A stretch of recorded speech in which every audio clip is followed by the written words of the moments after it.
Hello students. तो स्वागत है आप सभी का आज की वीडियो में। आज का जो हमारा टॉपिक है वो हम हिंदी ग्रामर को हम स्टार्ट कर रहे हैं।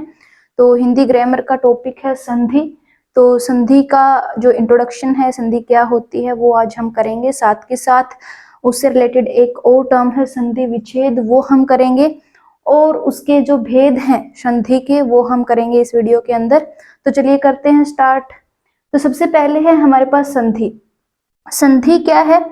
संधि का मतलब है मेल। नाम से ही पता चल रहा है, संधि यानी किसी भी एक शब्द का दूसरे शब्द के साथ मेल। लेकिन जब एक शब्द दूसरे शब्द के साथ मिलता है तो वहां पे पहला जो शब्द है उसका अंतिम वर्ण और जो दूसरा जो शब्द है उसका पहला वर्ण वो आपस में मिलेंगे और मिलने से एक नया रूप जो है नए रूप में वो परिवर्तित होंगे। तो नया रूप लेने के बाद जो ये प्रक्रिया होती है इसको हम क्या बोलते हैं? ये होती है संधि। ठीक है, तो संधि क्या है? जैसे कि एग्जाम्पल के साथ हम करें तो एग्जाम्पल है जैसे सदा प्लस एव। सदा प्लस एव, तो यहाँ पे दो शब्द हैं। हमारे पास पहला शब्द है, ये हमारे पास दूसरा शब्द है। तो हमने बोला कि पहले शब्द का अंतिम वर्ण, तो यहाँ पे देखो हमारे पास हिंदी वर्णमाला में जो वर्ण है वो दो प्रकार से हमने उनको अलग अलग किया है, उनको दो टाइप के अंदर क्लासिफाई किया है। एक है स्वर और दूसरा है व्यंजन। तो यहाँ पे दो वर्ण जो है वो दोनों स्वर भी हो सकते हैं, वो दोनों व्यंजन भी हो सकते हैं, और एक स्वर एक व्यंजन भी हो सकता है। ठीक है, तो यहाँ पे सिर्फ और सिर्फ मैं कोई संधि के भेद की या उस भेद के आगे भेद की बात नहीं कर रही हूँ, जस्ट मैं बात कर रही हूँ कि एक वर्ण का दूसरे वर्ण के साथ मिलना। ठीक है, तो यहाँ पे क्या है कि हमारा जो पहला शब्द है, पहले शब्द का अंतिम वर्ण, तो सदा को अगर हम यहाँ पे इसका वर्ण विच्छेद करेंगे तो सदा में से इसको मैं लिखूंगी द हलंत, और द हलंत के बाद में लिख दूंगी यहाँ पे आ, क्योंकि द हलंत और आ जब आपस में मिलेंगे तो ये बन जाएगा दा। ठीक है, तो मैंने क्या किया, सदा का अगर अंतिम वर्ण देखें तो सदा, आ की जो साउंड है, आ की जो आवाज है वो आ रही है यहाँ पे। ठीक है, तो आ को मैंने अलग कर लिया। फिर है एव, दूसरे शब्द का पहला वर्ण, दूसरे शब्द का पहला वर्ण ये मैंने जोड़ दिया। तो आ के साथ ए जब बनेगा, आ के साथ ए मिलने से बनेगा आई। ठीक है, तो ये हमारे पास, इसको अगर हम हटा देंगे तो ये हो जाएगा सद प्लस व। अब ए को द के साथ अगर मिलाएंगे तो ये बन जाएगा दई, तो ये बन जाएगा हमारे पास सदैव, सदैव।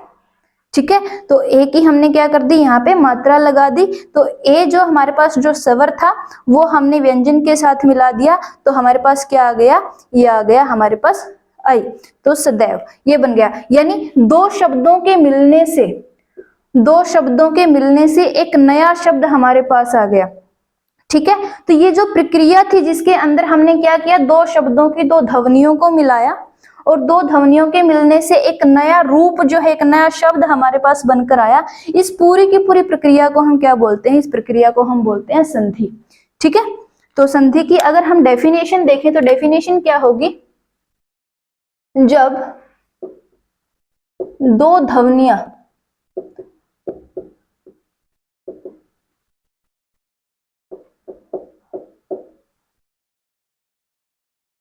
आपस में मिलकर एक नया रूप ग्रहण करें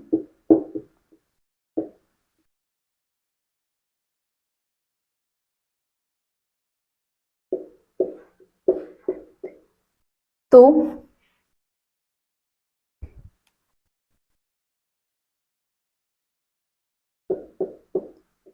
इस प्रक्रिया को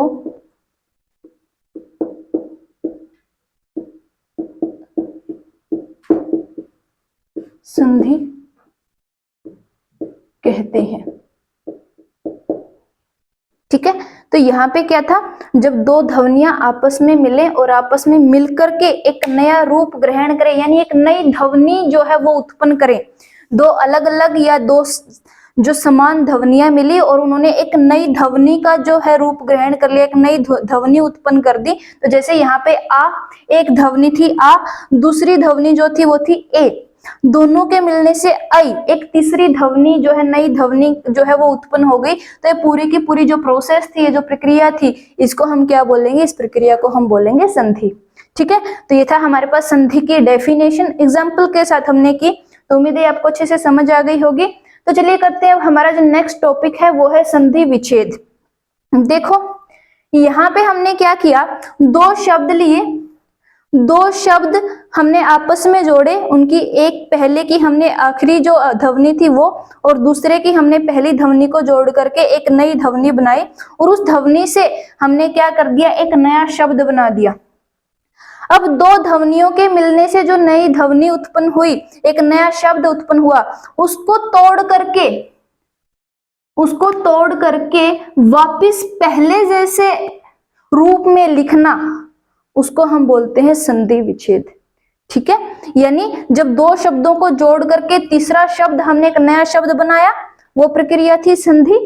ठीक है, अब उस नए शब्द को वापिस से उसके पहले जो शुरुआती उसका रूप था उस रूप में लिखें, तो उस प्रक्रिया को हम क्या बोलेंगे, वो होगी हमारे पास संधि विच्छेद। यानी सदैव जो है हमारे पास,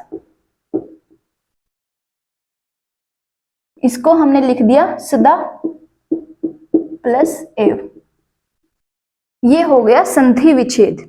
ठीक है,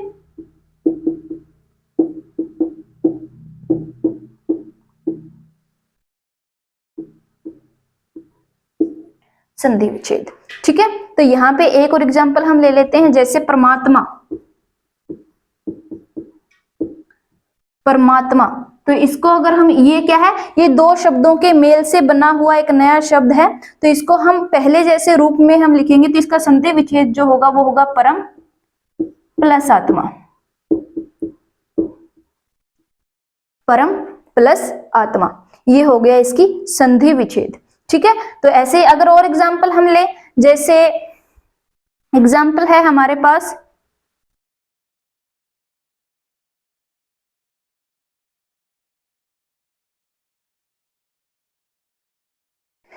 हिमालय। हिमालय, तो इसका अगर हम संधि विच्छेद करेंगे तो ये हो जाएगा हिम प्लस आल्य। दोनों को अगर जोड़ेंगे तो ये हो जाएगा हमारे पास हिमालय, ये इसकी संधि है, और ये इस शब्द की, ये हो जाएगा हमारे पास संधि विच्छेद। ठीक है, तो ये हमारे पास क्या है, संधि विच्छेद, यानी दो ध्वनियों के मिलने से बने हुए शब्द को तोड़ करके वापस पहले जैसे रूप में लिखना क्या है हमारे पास, संधि विच्छेद। तो अगर इसकी डेफिनेशन लिखनी है तो डेफिनेशन होगी,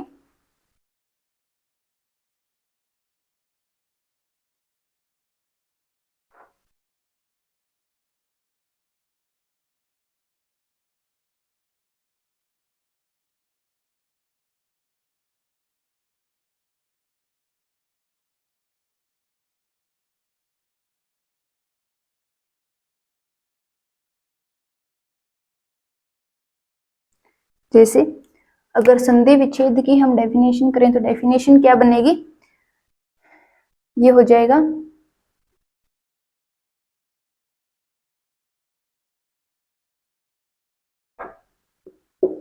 दो वर्णों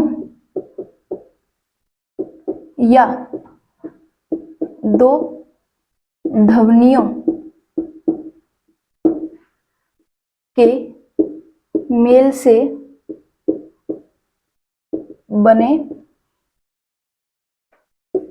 शब्द को या नए शब्द को वापस या दोबारा पहले जैसे रूप में लिखना संधि विच्छेद कहलाता है।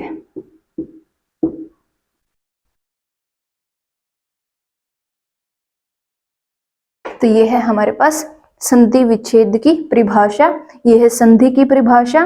तो अगर किसी को परिभाषा लिखने में कोई प्रॉब्लम है, अगर कोई मुश्किल है, तो यहाँ से मैंने लिख के बता दिया है। ये आप ऐसे की ऐसे जो परिभाषा है वो लिख सकते हैं, अगर आपसे कोई पूछे जाए तो आप बता सकते हैं, ठीक है।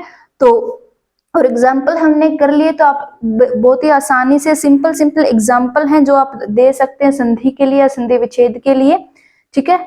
तो ये हो गया हमारे पास संधि विच्छेद। नेक्स्ट है हमारे पास संधि के भेद, ठीक है। तो संधि क्या है वो हमने समझा, संधि विच्छेद क्या है वो हमने समझा। अब जो है हमारे पास संधि कितने प्रकार की है, कितने टाइप हैं संधि के, वो हम देखेंगे। तो जैसा कि हमने देखा अभी अभी मैंने बताया कि जो वर्णमाला है उसमें हमारे जो वर्ण है, हिंदी के जो वर्ण है उसको हमने दो भागों में जो है वो बांटा हुआ है, एक है स्वर और एक है व्यंजन। हाँ, स्वर और व्यंजन के आगे जो है उनके भेद हैं, उनके प्रकार हैं, लेकिन अभी सिर्फ हम दो प्रकार की ही बात कर रहे हैं, वर्णों को ही हम क्लासिफाई कर रहे हैं, उन्हीं को अलग अलग भागों में बांट रहे हैं। ये एक स्वर है, एक व्यंजन है। तो अभी मैंने बोला था कि संधि का मतलब है दो वर्णों या दो ध्वनियों का मिलना, यानी अब वो दो ध्वनियां जो होंगी, वो दो वर्ण जो होंगे, वो दोनों स्वर भी हो सकते हैं, वो दोनों व्यंजन भी हो सकते हैं, एक स्वर एक व्यंजन भी हो सकता है। और इसी के साथ साथ हमारे पास जो हिंदी वर्णमाला है उसके अंदर हमारे पास जो अनुस्वार है वो भी होते हैं, ठीक है। तो अनुस्वार भी हो सकते हैं, दैट मीन्स अनुस्वार हमारे पास है विसर्ग, ठीक है, तो वो भी हो सकते हैं। विसर्ग है, जो चंद्र बिंदु है वो हमारे पास हो सकते हैं। तो यहाँ पे विसर्ग से लेकर हमारे पास संधि का रूप है। तो यहाँ पे जो संधि के भेद हैं,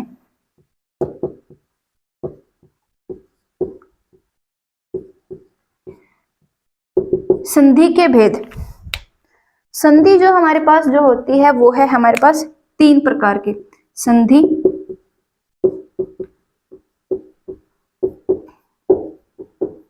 प्रकार की होती है।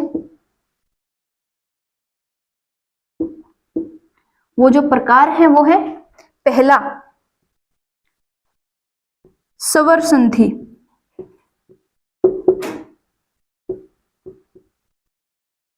स्वर संधि। तो स्वर संधि क्या है, नाम से ही हमें पता चल रहा है कि अगर स्वर संधि यानी वर्ण हमारे पास कैसे होंगे, वर्ण होंगे हमारे पास स्वर, स्वर ऐसे लेके अब तक जो हमारे पास हिंदी वर्णमाला के जो वर्ण है उनको हम बोलते हैं स्वर। स्वर हमारे पास हिंदी वर्णमाला के अंदर जो स्वर होते हैं वो होते हैं, उनकी संख्या होती है 11, ठीक है। अगर प्रकार की बात करी जाए तो स्वर जो है वो तीन प्रकार के होते हैं, हर्षव स्वर, दीर्घ स्वर और प्लुत स्वर, ठीक है। चार प्रकार के होते हैं हर्षव स्वर, और 7 प्रकार के जो होते हैं या 7 होते हैं हमारे पास दीर्घ स्वर, ठीक है। तो यहाँ पे क्या है हमारे पास, तो इन 11 में से कोई भी दो स्वर आपस में मिले, ठीक है, तो स्वरों का स्वरों के साथ अगर मेल हो और वो मेल होकर के एक नया शब्द सामने आए, एक नई ध्वनि सामने आए, तो उसको हम बोलेंगे स्वर संधि, ठीक है। तो यहाँ पे क्या होगा, इसकी अगर परिभाषा देखें तो स्वर, स्वरों का स्वरों से मेल होने पर जो नया शब्द बने या जो परिवर्तन हो, जो विकार हो,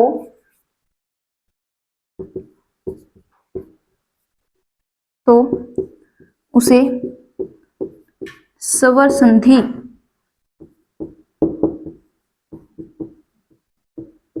कहते हैं, ठीक है। तो स्वरों का स्वरों के साथ मेल होने पर जो नया शब्द बने या जो विकार उत्पन्न हो या जो परिवर्तन हो, और उस परिवर्तन को हम क्या बोलेंगे, उसको हम बोलेंगे स्वर संधि। एग्जाम्पल अभी हमने लिया था, तो यहाँ पे देखो, जैसे एग्जाम्पल अगर हम लें, सबसे पहले इसके लिए आपको स्वरों का पता होना चाहिए। तो स्वर कौन से स्वर 11 होते हैं, इनको मैं लिख देती हूँ यहाँ पे, अ, आ, ई, उ, री, ए, ऐ, ओ, औ, तो ये हमारे पास 11 स्वर है। ठीक है, तो अब किन्हीं भी दो स्वरों के मिलने से, चाहे वो सेम प्रकार के हों, चाहे वो एक जैसे हों या वो अलग अलग हों, तो स्वर के बाद स्वर आने से जो विकार उत्पन्न हो उसको हम बोलेंगे स्वर संधि। एग्जाम्पल है हमारे पास, जैसे अभी मैंने लिया था हिमालय, हिमालय बना कैसे, देखो हिम। अब आप बोलोगे कि मैं जो होता है, मैं तो हमारे पास क्या है, ये एक व्यंजन होता है, लेकिन हिम म इसकी अगर हम साउंड देखेंगे तो जो लास्ट साउंड जो आ रही है, इसके अंत में जो साउंड आ रही है, जो ध्वनि आ रही है, वो क्या है, म अ की साउंड आ रही है, और अ क्या है हमारे पास, अह स्वर। ठीक है, तो हिम को अगर हम लिखेंगे तो हिम होगा हमारे पास, हिम प्लस आल्य हम करेंगे, तो यहाँ पे देखो हिम को अगर हम ब्रेक करें, थोड़ा और अच्छे से समझने की कोशिश करें। अभी जो मैं करके दिखा रही हूँ वो आपको एग्जाम में करने की या कहीं कोई टेस्ट उसमें करने की जरूरत नहीं है, मैं सिर्फ आपको समझाने की कोशिश कर रही हूँ कि कैसे इसके अंदर स्वर है और स्वर के साथ स्वर मिलकर ही ये जो नया हमारे पास शब्द है वो बना है। तो देखो कैसे, हिम को हम लिखेंगे, अब ये व्यंजन जो है, व्यंजन के साथ क्या मिला है, स्वर मिला है, उस स्वर को हम अलग करेंगे, तो हिम म हलंत, हलंत लगा करके मैंने क्या कर दिया, इस व्यंजन में से स्वर को निकाल दिया। अब इसके साथ स्वर कौन सा था, हिम, म की साउंड, यानी अ की हमारे पास जो ध्वनि वो आ रही, तो इसके अंदर क्या है, अ प्लस आल्य, तो अ के साथ क्या आया है, आ आया है। ठीक है, अ के साथ आ आया है, तो दोनों के मिलने से बनेगा आ, दीर्घ स्वर है, संधि है ये, दीर्घ स्वर संधि। ठीक है, तो ये जो रूप है, ये जो भेद है स्वर संधि के, वो हम आगे करेंगे नेक्स्ट वीडियो में। तो आज के लिए हम सिर्फ संधि के भेद जो है वो समझेंगे। तो यहाँ पे जब अ के बाद आ आएगा तो ये बनेगा आ, और हिम म के, म हलंत के साथ जब आ को हम जोड़ेंगे तो ये बन जाएगा मां। तो ये हो गया ही मां, ये ल, हिमालय। ठीक है, तो ऐसे बना कि स्वर के साथ स्वर आने से एक नया शब्द हमारे पास बना। ठीक है, तो ये जो विकार उत्पन्न हुआ है कि एक स्वर अ के साथ आ आया तो आ बन गया। ठीक है, ये विकार जो बना है इसको हम बोलते हैं स्वर संधि। ठीक है, जैसे दूसरा हम ले सकते हैं, जैसे महा,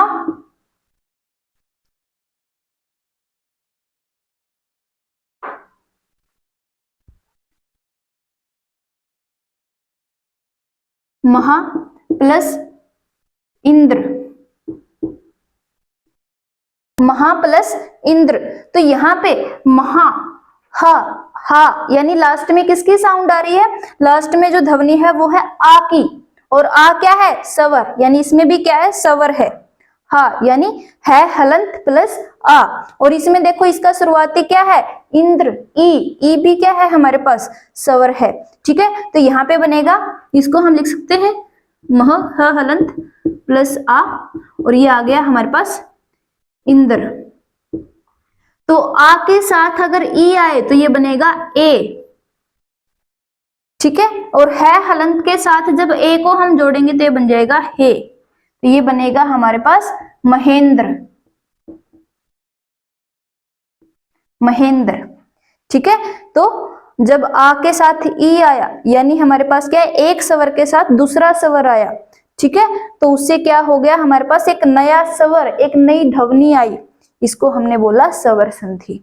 ठीक है, तो यहाँ पे क्या है, अब देखो ये जो है आपको पूरा करने की जरूरत नहीं है, आपको सिर्फ इसका रिजल्ट लिखना है। अगर आपको अच्छे से आता है तो ये सिर्फ मैं जो खोल के आपको बता रही हूँ कंप्लीटली डिटेल, वो सिर्फ समझाने के लिए है कि कैसे हमने इसमें से स्वर को अलग किया और स्वर के साथ स्वर ही जुड़ा है, और ये बन गई हमारी स्वर संधि। ठीक है, क्योंकि काफी सारे बच्चों को ये रहेगा कि अब यहाँ पे आ गया ह, तो फिर से क्या है हमारे पास, फिर से हमारे पास व्यंजन है। तो आप बोलोगे कि आपने तो बोला था स्वरों के साथ स्वर आने से ही क्या बनेगा, स्वर संधि बनेगी, तो यहाँ पे तो व्यंजन के साथ स्वर आ रहा है, तो ये व्यंजन नहीं है, इस व्यंजन के साथ क्या जुड़ा है, स्वर जुड़ा है। और उसी स्वर की हम बात करें कि स्वर के साथ स्वर जुड़ा तो एक नई ध्वनि बनी और ये हमारे पास आ गया महेंद्र। ठीक है, यह है स्वर संधि। ठीक है, तो ये है हमारे पास संधि का पहला भेद, स्वर संधि की अगर एक स्वर के साथ दूसरा स्वर आए, अब वो दूसरा स्वर वैसा मतलब वो एक जैसे भी हो सकते हैं, वो अलग अलग भी हो सकते हैं, तो दो स्वरों के मेल से जो एक नई ध्वनि बनेगी वो है हमारे पास स्वर संधि। ठीक है, तो ये हमारे पास पहला प्रकार है, पहला भेद है संधि का। अब हम करेंगे दूसरा।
तो दूसरा जो भेद है, दूसरा जो प्रकार है वो है व्यंजन संधि।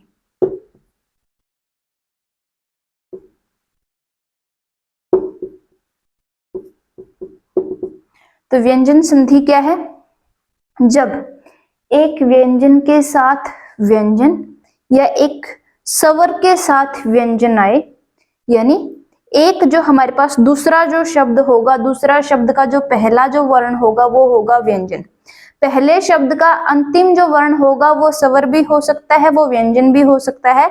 तो जब स्वर के साथ व्यंजन या व्यंजन के साथ व्यंजन आए और उसमें कोई विकार उत्पन्न हो, उसमें कोई जो है एक परिवर्तन हो, तो उसको हम बोलेंगे व्यंजन संधि। ठीक है, तो इसकी जो परिभाषा बनेगी वो है स्वर के साथ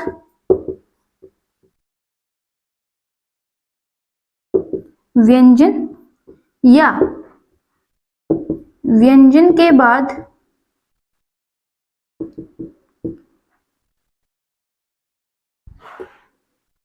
यहाँ पे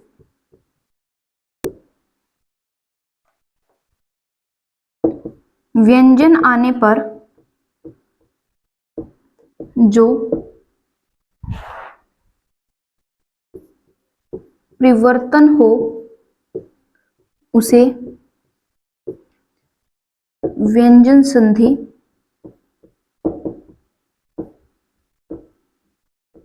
कहते हैं। ठीक है, तो एक स्वर के साथ व्यंजन, यानी देखो अब हमने देखा था कि दो शब्दों का मेल है, जिसमें हम दो शब्दों के मेल में हम क्या देख रहे हैं, दो वर्णों का मेल देख रहे हैं, पहले शब्द का अंतिम वर्ण और दूसरे शब्द का पहला वर्ण। तो यहाँ पे क्या होगा, पहले शब्द के पीछे या तो स्वर हो या तो व्यंजन हो, लेकिन दूसरा जो शब्द होगा उसके शुरुआत में उसका जो पहला वर्ण है वो व्यंजन ही होना चाहिए।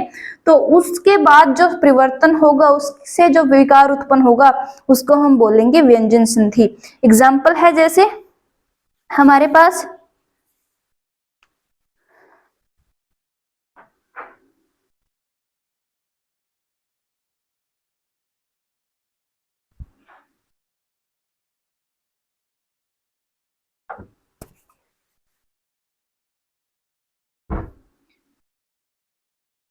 जगत।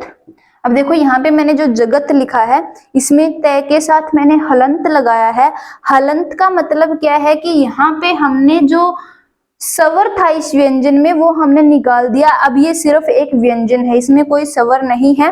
तो जगत प्लस नाथ, जगत प्लस नाथ। तो यहाँ पे क्या है, ये हमारा व्यंजन, और व्यंजन के साथ क्या आया है हमारे पास, देखो यहाँ पे व्यंजन, हमारे पास व्यंजन के साथ क्या आया है, व्यंजन आया है।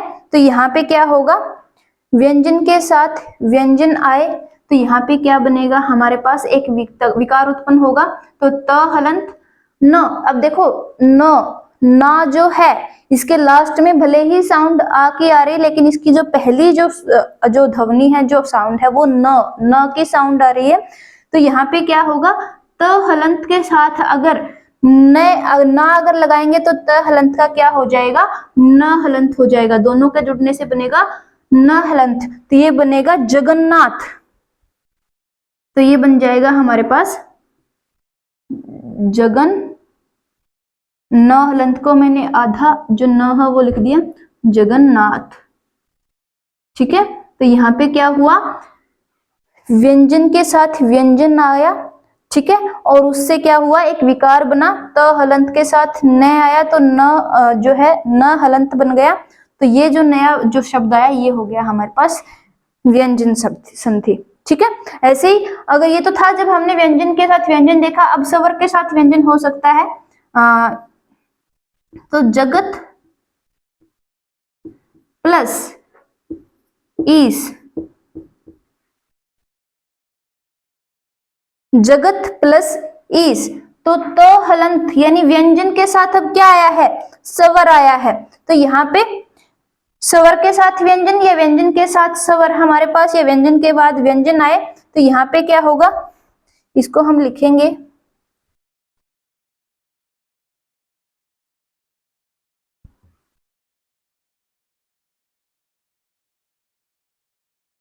स्वर और व्यंजन, ये व्यंजन के बाद व्यंजन का मेल जो हो,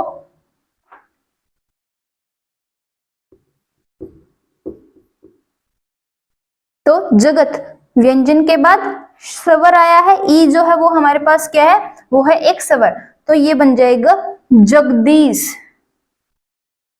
तो ये त हलंत के बाद क्या बनेगा, त हलंत के बाद अगर कोई स्वर आए तो त हलंत का हो जाएगा द हलंत, और उस जो स्वर है इसकी मात्रा लगेगी तो मात्रा लग के बन जाएगा दी। तो ये हो जाएगा हमारे पास जगदीश।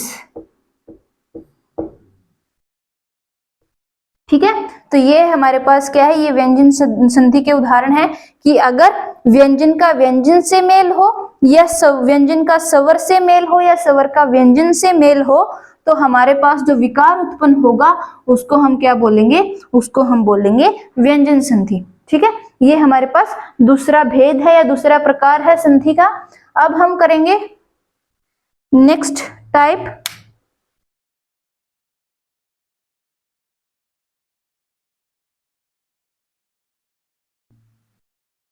तीसरा और आखिरी जो भेद है, प्रकार है,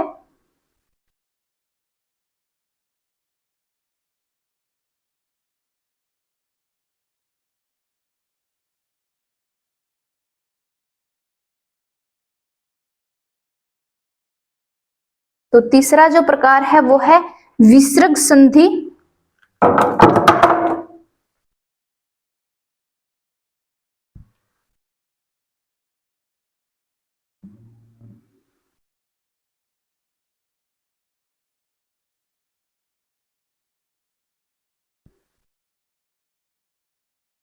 तो तीसरा जो प्रकार है वो होगा हमारे पास विसर्ग संधि।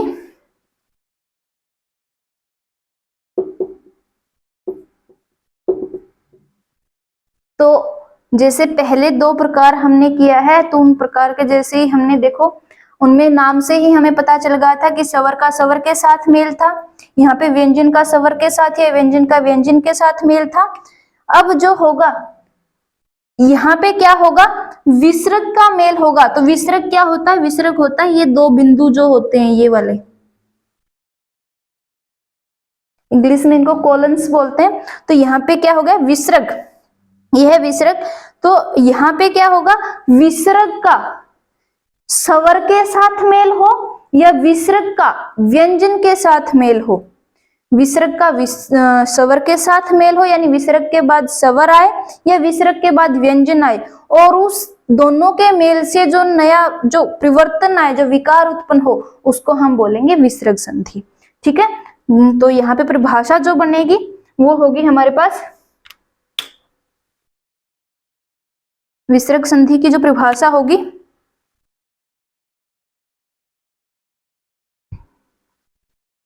विसर्ग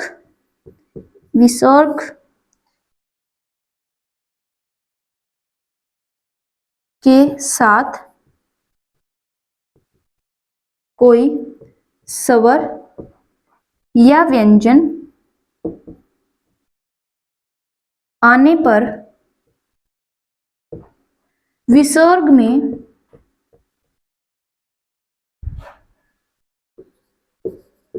जो परिवर्तन हो उसे विसर्ग संधि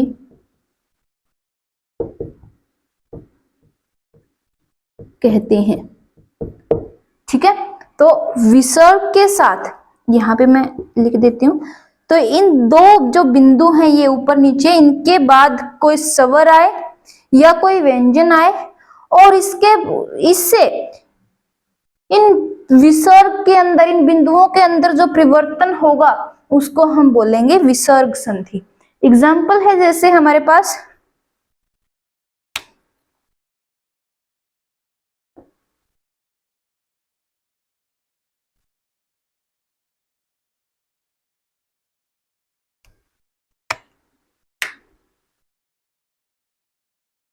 तो यहाँ पे जैसे एग्जाम्पल है हमारे पास नी, नी, नी। तो यहाँ पे जब हम विसर्ग लगाएंगे तो ये कुछ जो है हल्की सी ह की साउंड ये देगा, ह की जो आवाज है, ध्वनि है, वो आएगी। तो जैसे नी, नी प्लस धन, तो विसर्ग के बाद कोई स्वर या व्यंजन आए तो यहाँ पे क्या हो गया, इस विसर्ग का क्या बन जाएगा, इसका बन जाएगा र हलंत। तो ये बन जाएगा हमारे पास, विसर्ग जो है वो हट जाएगा और ये बन जाएगा निर्धन। अब ये र हलंत जो होगा वो हम क्या कहाँ पे लगाएंगे, इस ध व्यंजन के ऊपर लगाएंगे। ठीक है, जैसे देखो अब विसर्ग के बाद ये ध क्या था, व्यंजन था, तो विसर्ग के किसके साथ मेल हुआ, व्यंजन के साथ हुआ। तो दो मेल होने से क्या हुआ, विसर्ग चेंज हो गया किसके अंदर, र हलंत के अंदर। ठीक है, ये बन गया निर्धन। ऐसे ही नि प्लस आशा, तो यहाँ पे क्या होगा, विसर्ग के बाद कोई स्वर आया तो ये बनेगा हमारे पास र, और साथ में इस स्वर की मात्रा लग जाएगी, क्योंकि हमें पता है कि स्वरों की मात्रा होती है। तो यहाँ पे क्या होगा, इस स्वर की मात्रा आ जाएगी, तो ये बन जाएगा निराशा, निराशा। ठीक है, तो विसर्ग का क्या होगा, र हलंत हो गया, लेकिन र हलंत का हमने आ की जब ये मात्रा लगाई तो ये बन गया रा, निराशा। तो यहाँ पे क्या हुआ, ये था स्वर, ये था व्यंजन, तो विसर्ग के साथ स्वर या व्यंजन आया तो विसर्ग में क्या हो गया, परिवर्तन आया, परिवर्तन होके वो क्या बन गया, र हलंत बन गया। ठीक है, तो ऐसे विसर्ग के बाद कोई स्वर या व्यंजन आने से जो परिवर्तन हो, और परिवर्तन के बाद हमारे पास क्या आ गया, एक नया शब्द आ गया, तो इस प्रक्रिया को हम बोलेंगे विसर्ग संधि। ठीक है, तो ये हमारे पास तीसरा प्रकार है संधि का। तो ये थे हमारे 3 प्रकार, स्वर संधि, व्यंजन संधि और विसर्ग संधि।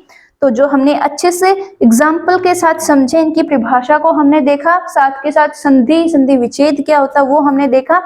तो हर एक जो डाउट है वो मैंने यहाँ पे क्लियर करने की कोशिश की है, कि हर एक चीज को अच्छे से खोल के बताया जाए, हर एक मतलब फैक्ट को ध्यान में रखा जाए। तो उम्मीद है आपको वीडियो अच्छी लगी होगी, टॉपिक जो आपको अच्छे से क्लियर हो गया होगा।